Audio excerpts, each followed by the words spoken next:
Welcome students. इस part में हम स्टार्ट कर रहे हैं chapter 6 major landforms of earth. जो अर्थ की सॉलिड डोमेन है लिथोस्फीयर, उसके बारे में हम इस चैप्टर में पढ़ेंगे।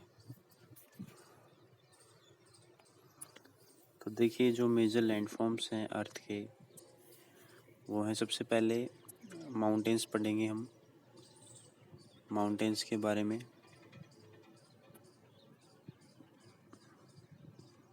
फिर हम देखेंगे प्लेट्यूज जो होते हैं,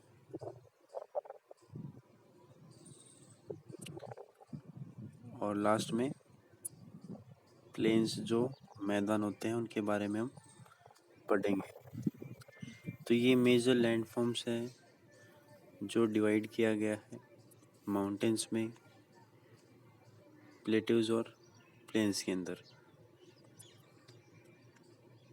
You must have seen some of the landform features as shown in figure 6.1 below. तो आपने बहुत सारे लैंडफॉर्म फीचर्स देखे होंगे, जैसे कि कहीं पे कोई स्थान ऊंचा है, कोई स्थान समतल है, मैदानी भाग है। तो ये वेरियस फीचर्स होते हैं, भौगोलिक स्थितियाँ होती हैं अलग अलग जगह की। You will notice that the surface of earth is not same everywhere. तो आप देखेंगे कि जो अर्थ का सरफेस है वो हर जगह पर सेम नहीं है, उसमें बहुत ज़्यादा चेंज है, बदलाव है। कहीं पे पहाड़ है, कहीं पे मैदान है, कहीं पे पठार हैं, कहीं पे घाटियाँ हैं, वैलीज हैं। So the earth has infinite variety of landforms. और अर्थ जो है उसके पास इनफाइनाइट वैरायटी, इनफाइनाइट का मतलब होता है अनंत, बहुत, जिसका कोई अंत ना हो। तो ऐसे बहुत तरह के लैंडफॉर्म्स पाए जाते हैं अर्थ के ऊपर। लेकिन जैसे कि हमने पढ़ा अभी कि अर्थ के जो मेजर लैंडफॉर्म हैं वो सिर्फ 3 कैटेगरीज में डिवाइड किए जाते हैं, माउंटेन्स, प्लेन्स एंड प्लेट्यूज में।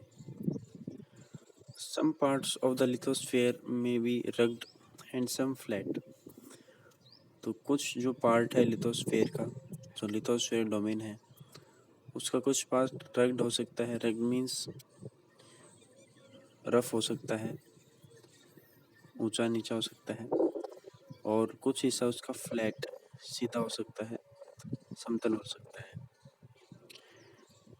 These landforms are a result of two processes. और ये जो लैंडफॉर्म्स बनते हैं वो 2 प्रक्रियाओं से बनते हैं, 2 प्रोसेस से बनते हैं। तो इसको हम देखेंगे कौन से 2 प्रोसेस हैं। You will be amazed to know that the ground you are standing is now slowly moving. और आपको ये जानकर भी हैरानी होगी कि जिस ग्राउंड पर आप खड़े हैं वो भी धीरे धीरे मूव होता रहता है, हल्का सा मूव होता रहता है। Within the earth a continuous movement is taking place. और अर्थ के साथ साथ एक लगातार मूवमेंट होती रहती है। द फर्स्ट और the internal leads to the upliftment and sinking of the earth surface at several places. जो पहला प्रोसेस है लैंडफॉर्म बनने का, देखिए हमने 2 प्रोसेस की बात की है, 2 प्रोसेस होते हैं। तो पहला जो इंटरनल प्रोसेस है उसमें लैंडफॉर्म की अपलिफ्टमेंट होती है, मतलब कहीं से तो लैंडफॉर्म्स ऊपर हो जाता है, ऊंचा उठ जाता है, और कहीं से सिंक हो जाता है, नीचे चला जाता है। सिंक मतलब डूबना होता है, पानी में डूब जाता है। तो ये अलग अलग जगहों पर अलग अलग तरीके से बनते हैं। इसमें दे रखा है, a hill is a land surface that rises higher than surrounding area. कि हिल एक लैंड सरफेस होता है जो अपने सराउंडिंग एरिया से ऊंचा होता है, और अगर उस हिल की हाइट 600 मीटर से ज़्यादा है तो उसको हिल ना बोल करके हम माउंटेन बोलेंगे। तो जनरली ये स्टैंडर्ड कर दिया गया है, एक standard height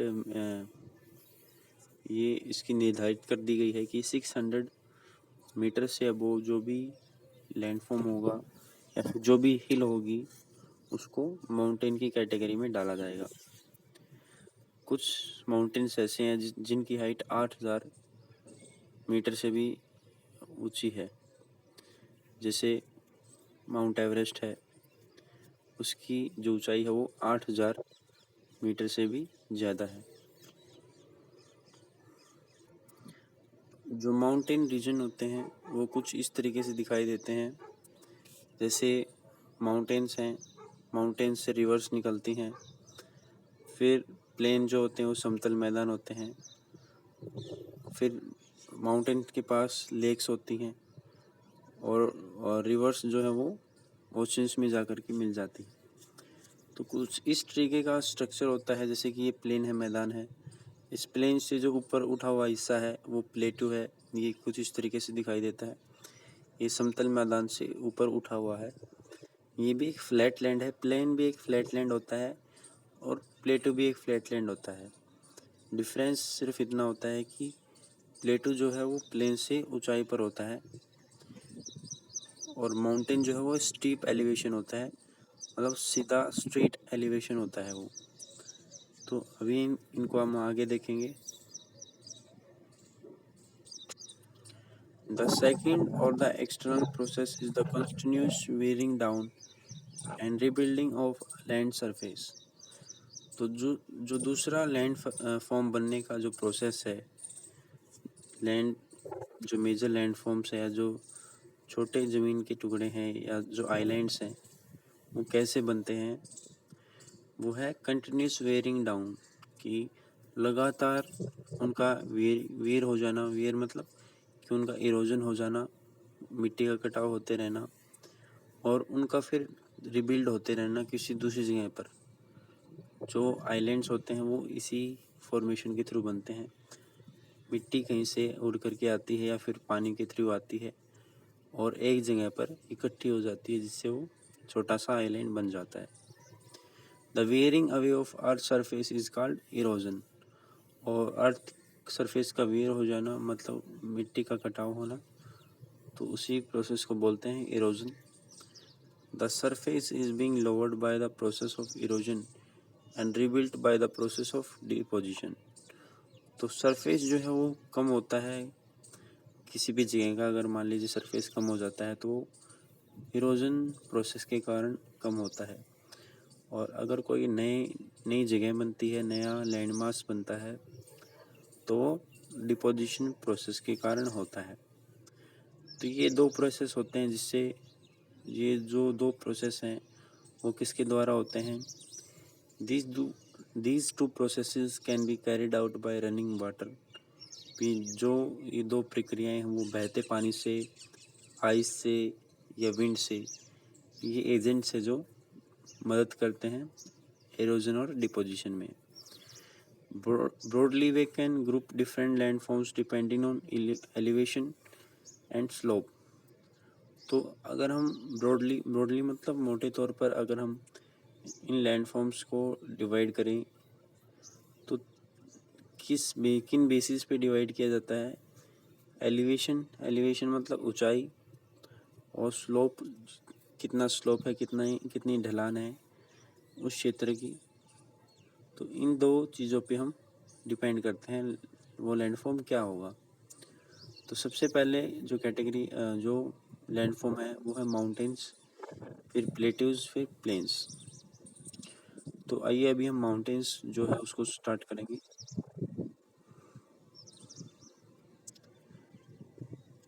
A mountain is an any natural elevation of the earth surface. Mountain क्या होता है, एक प्राकृतिक एलिवेशन होता है किसी भी जगह पर अर्थ के सरफेस पे। Mountains have a small summit.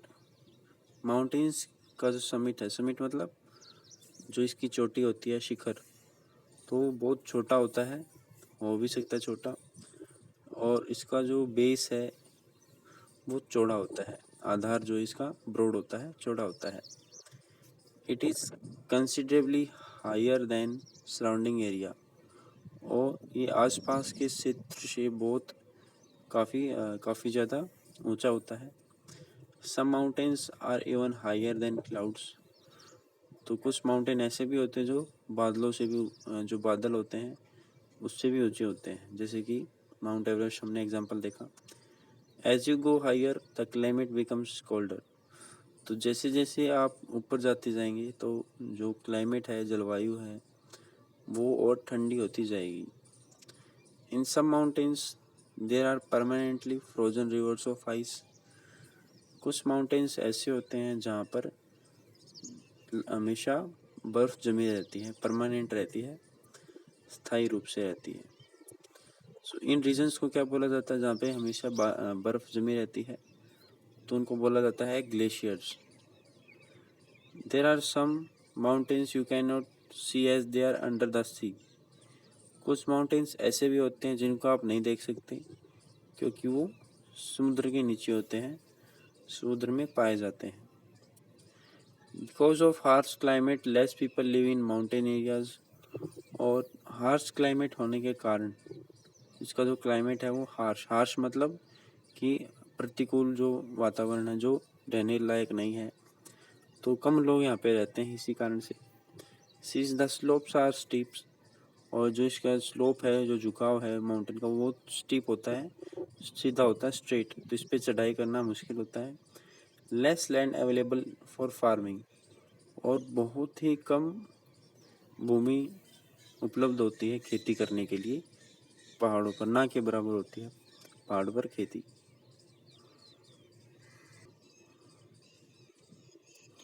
तो देखिए माउंटेन्स जो अंडर सी जो माउंटेन होते हैं वो काफ़ी ऊंचाई बड़े होते हैं, ऊंचे होते हैं, लेकिन हमें वो दिखाई नहीं देते। जैसे कि इसमें एग्जांपल बताया गया है इधर ड्यूनो के अंदर, जो मोना किया माउंटेन है, हवाई जो द्वीप है उसके अंदर, इन पैसिफिक ओशन वर्ल्ड का डीपेस्ट ओशन है। सबसे गहरा जो ट्रेंच है, मैरीना ट्रेंच, वो पैसिफिक ओशन में पाया जाता है।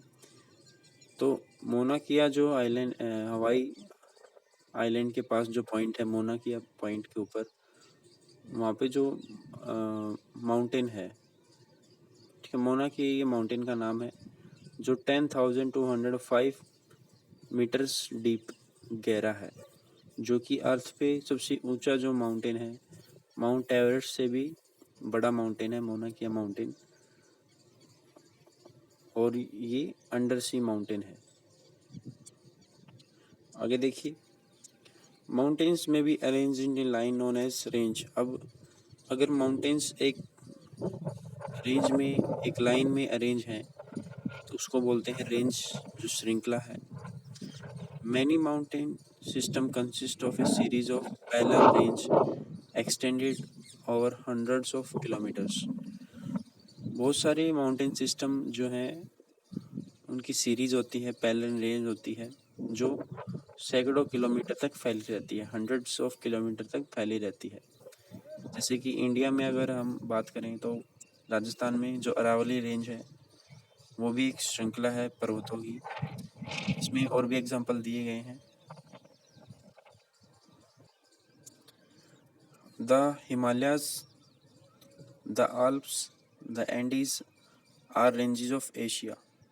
जो एशिया महाद्वीप है उसके अंदर जो हिमालयाज रेंज है, या आल्प्स है, या एंडीज माउंटेन रेंज, ये पाई जाती हैं। ठीक है, हिमालयाज, आल्प्स एंड एंडीज।